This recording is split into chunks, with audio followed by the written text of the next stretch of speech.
Salam budaya. Kita ngopi dulu.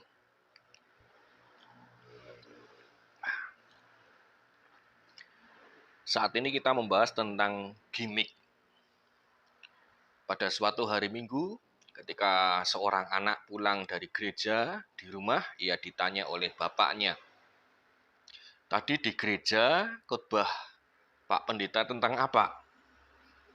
Kemudian anak itu menjawab, wah tadi Pak Pendeta sangat lucu. Pak Pendeta menyanyi lagu-lagu yang menarik perhatian jemaat. Pak Pendeta juga ikut joget-joget sehingga suasana menjadi meriah. Dan Pak Pendeta juga bercerita hal-hal yang lucu dalam pengalamannya. Lalu kemudian si bapak bertanya lagi, lalu isi khotbahnya apa? Si anak tidak bisa menjawab. Dia bingung karena yang diterimanya itu hanya hal-hal yang menarik bagi dirinya. Nyanyiannya Pak Pendeta, tariannya Pak Pendeta, dagelannya Pak Pendeta, lucu-lucunya Pak Pendeta, itu yang menarik anak itu, tapi dia tidak bisa mengungkapkan apa yang menjadi isi khotbah ataupun firman Tuhan di ibadah yang diikutinya. Nah, disinilah gimmick itu sebenarnya hal yang membuat sesuatu menjadi menarik.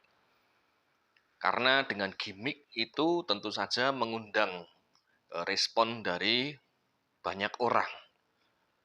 Akan tapi seringkali yang terjadi, kita itu hanya sebatas menikmati gimmicknya saja, tanpa melihat apa yang ada di dalam pesan dari gimmick tersebut.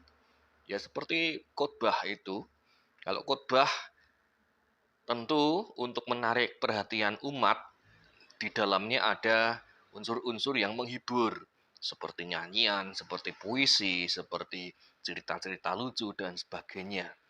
Tapi manakah yang lebih penting? Antara lucu-lucuannya itu, nyanyiannya itu, atau inti khotbahnya?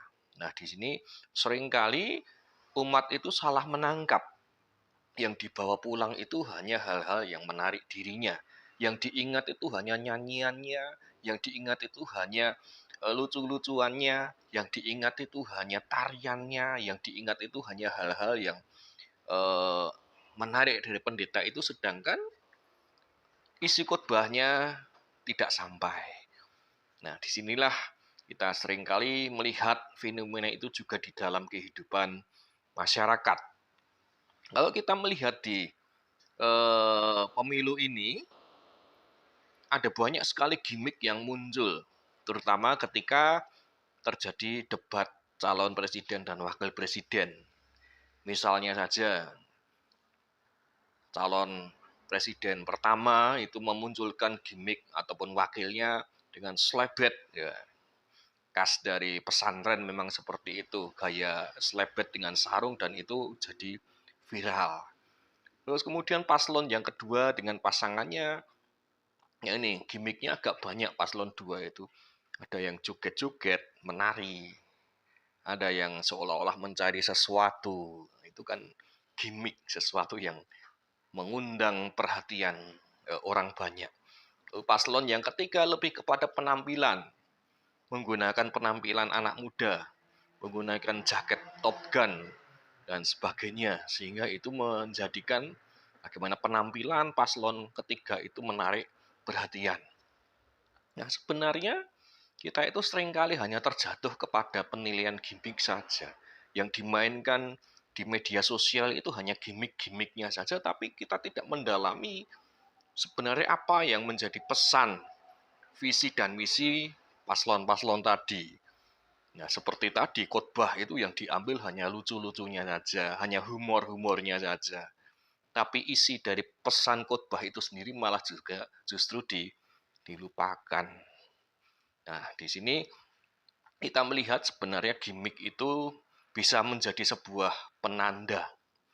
Jadi Roland Barthes, seorang ahli bahasa dari Prancis, itu membedakan tanda itu menjadi dua, yaitu penanda dan petanda.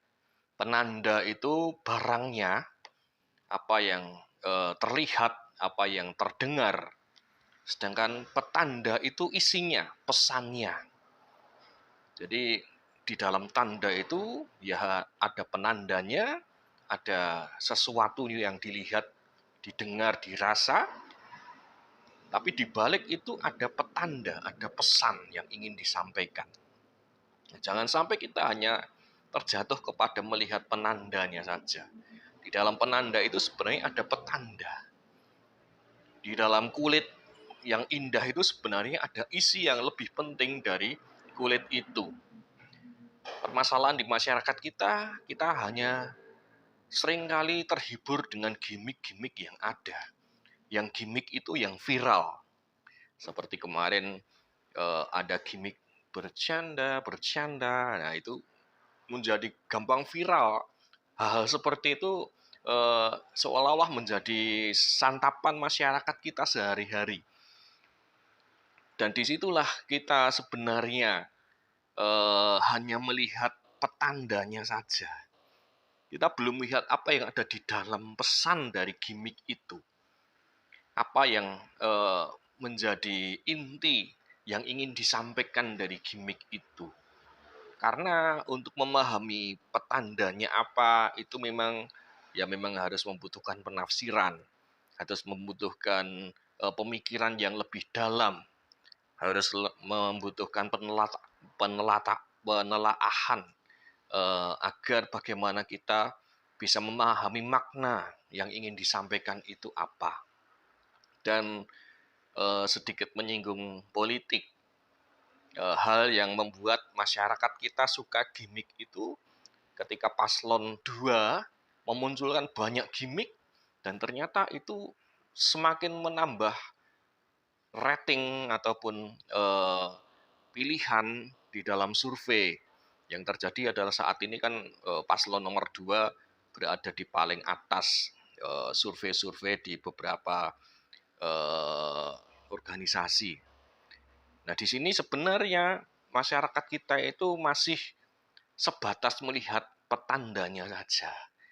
Masih terhibur dengan gimmick-gimmick yang ada, tapi belum melihat apa yang ada di balik itu semua. Belum melihat apa yang ada di dalam itu semua. Ya, saya tidak mendukung 1, 2, atau 3. Ya, saya kira semuanya itu punya hal yang baik, tapi punya juga hal yang tidak baik. Tapi yang ingin saya sampaikan di sini adalah mari kita bukan hanya melihat petanda-petandanya saja, jangan hanya kita terhibur dengan gimmick-gimmick yang muncul saja, tapi kita bisa menafsirkan gimmick itu, melihat penanda di balik itu, dan melihat, memahami lebih dalam sebenarnya apa yang menjadi isi dari kulit yang ditampilkan itu. Oke, salam budaya, kita ngopi kembali.